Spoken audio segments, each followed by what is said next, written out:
منور صبح کر لے اور روشن شام کرتا چل، تو اپنی آخرت کے واسطے کچھ کام کرتا چل، بھلا اس چند دن کی زندگی کا کیا ٹھکانہ ہے، اگر کچھ ہو سکے تو خدمت اسلام کرتا چل۔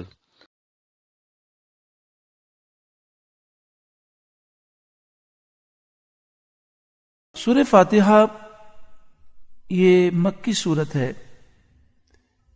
یعنی ہجرت سے پہلے اس کا نزول ہوا۔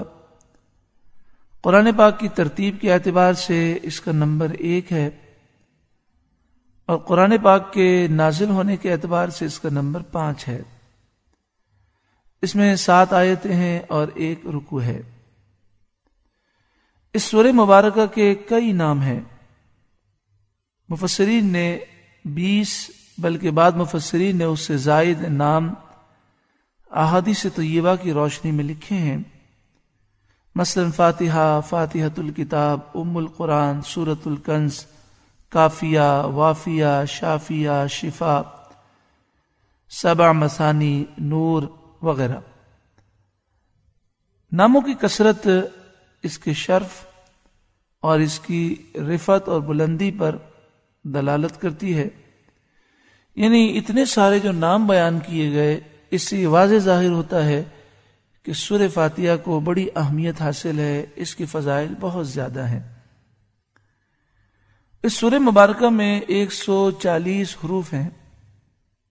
اس سورہ مبارکہ کو مکی کہتے ہیں، جیسے ابھی ذکر ہوا کہ اس کا نزول ہجرت سے پہلے ہوا، لیکن ایک روایت یہ بھی ہے کہ اس کا نزول مدینہ شریف میں ہوا، اور ایک روایت یہ ہے کہ مکہ شریف میں بھی نزول ہوا اور مدینہ شریف میں بھی ہوا، اور یہی روایت مستند ہے کہ مدینہ شریف میں بھی اس کا نزول ہوا اور مکہ شریف میں بھی نزول ہوا۔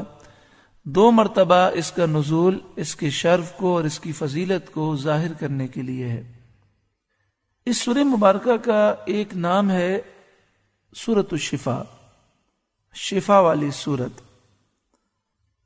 اور ایک نام ہے رقیہ، اس کے معنی ہوتے ہیں دم کرنے والی سورت۔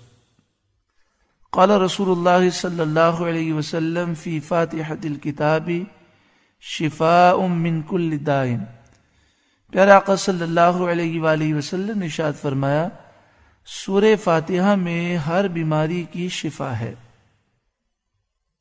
اس سورہ مبارکہ کو اگر مریض پر پڑھ کر دم کیا جائے تو اللہ تعالیٰ شفا عطا فرماتا ہے۔ اس موضوع پر بخاری شریف میں یہ واقعہ موجود ہے۔ بخاری شریف کتاب الطب، باب الرقا بفاتحۃ الکتاب، حدیث نمبر 5736، عن ابی سعید الخدری رضی اللہ تعالی عنہ، حضرت ابو سعید خدری رضی اللہ تعالی عنہ اس حدیث کے راوی ہیں، ان ناسا من اصحاب النبی اتوا علی حی من احیاء العرب، آپ فرماتے ہیں کہ چند صحابہ عربوں کے ایک قبیلے کے پاس پہنچے، ان کے سردار کو سانپ نے ڈس لیا تھا اور وہ مرنے کے قریب تھا، زہر پورے جسم میں سرایت کر چکا تھا، وہ تڑپ رہا تھا۔ فقالوا هل معكم من دواء او راق، تو ایک کنیز آئی ان لوگوں کی طرف سے اور اس نے لوگوں کا یہ پیغام دیا کہ کیا آپ لوگوں کے پاس کوئی ایسی دوائی ہے، ہمارا جو سردار ہے وہ موت کے قریب ہے، سانپ نے اسے ڈس لیا ہے، اس کا کوئی علاج ہو سکے۔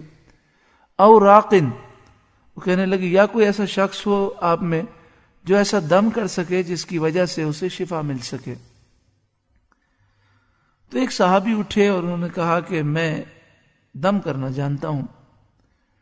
تو وہ صحابی گئے اور انہوں نے سورہ فاتحہ پڑھی اور اس مریض پہ دم کیا۔ حدیث پاک میں ہے فَكَأَنَّمَا نُشِطَ مِنْ عِقَالٍ، بخاری شریف میں دوسرے مقام پر یہ الفاظ ہیں کہ وہ ایسا کھڑا ہو گیا، اس طرح وہ تندرست ہو گیا گویا کہ اسے کوئی بیماری نہ تھی۔ جیسے کسی کو رسی سے باندھا ہوا ہو، رسیاں کھول دی جائیں تو کیسے وہ کھڑا ہو جاتا ہے، اس طرح وہ کھڑا ہو گیا اور چلنے لگا اور ساری بیماری اس کی دور ہو گئی۔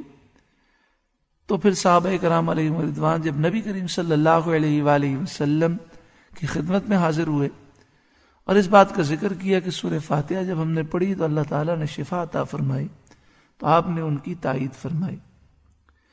اس سے معلوم ہوا کہ سورہ فاتحہ کا دم مریضوں کے لیے بے حد مفید ہے۔